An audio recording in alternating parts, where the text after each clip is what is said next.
A question I always like to ask comedians on here, since we're on the lows, is I always ask comedians about like an epic bomb that they've had, whether it's like a story of getting booed on stage or just something you'll never forget.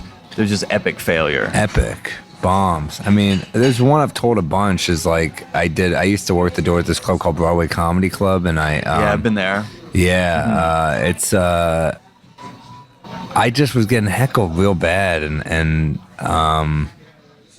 this guy, like, we went back and forth a couple of times, and I remember he was like making fun of my pants, and I was like, and they were like shitty pants, but it was like, it's such a hack thing. It's like, look at your pants. Yeah. That was his line. I was like, yeah, they're probably bad.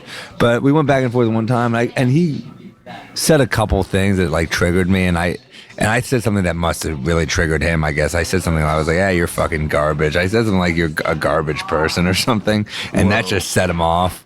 And he got up, and all I heard when he got up was like, and I was like, oh, fuck. I knew he was going to spit on me. Oh. And he tried to get to the stage, and the waitresses all liked me there because I worked the door, so they were kind of barricading the stage. And I just heard, and it just right on my shirt, you know? And like terrible people have the best aim, you know? And he hit me right in the chest, and I guess it could have been worse, right?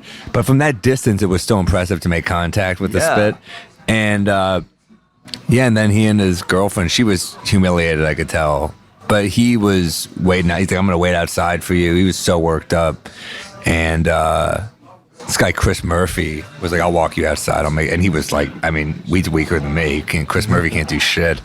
He's like, it looks like, he's a joke about looking like he's a redhead. He's a joke about looking like a pencil and his hair is the eraser or something. And it's like, and I'm like, that's my muscle. That's who's coming with me. But he was brave enough to come out with me, and he made sure I got home okay. He's a nice guy. He's always been a good dude. How long into your career was that? I don't know. That must have been like at least 8 years. No, maybe 10 years ago. Oh, 10 years ago. Oh, jeez. Yeah, that was a while ago. But I definitely didn't handle it. Like the worst ones, you look back and you're like, why didn't you even handle it well?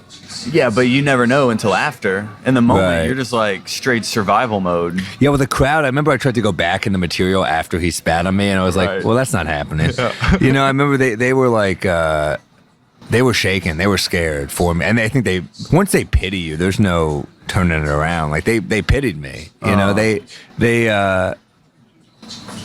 I heard a woman, like, go like, oh, and I was like, yeah, there's no turning that around. Oh. Yeah, there were so many awes in that set, like such a lost boy. And they just, once they're in that mind state, there's no coming back. Well, then you started in New York too, right? Yeah. That's where you started comedy. Yeah. So, I mean, New York that's the mecca of comedy. So the fact you get to start there, that probably has to forge your funny even faster. Yeah, it's weird. I guess it goes both ways because you do, but also like there's enough rooms that you can kind of, I guess you could get good quickly, but I feel like it took me a while to get noticed, which is a good thing.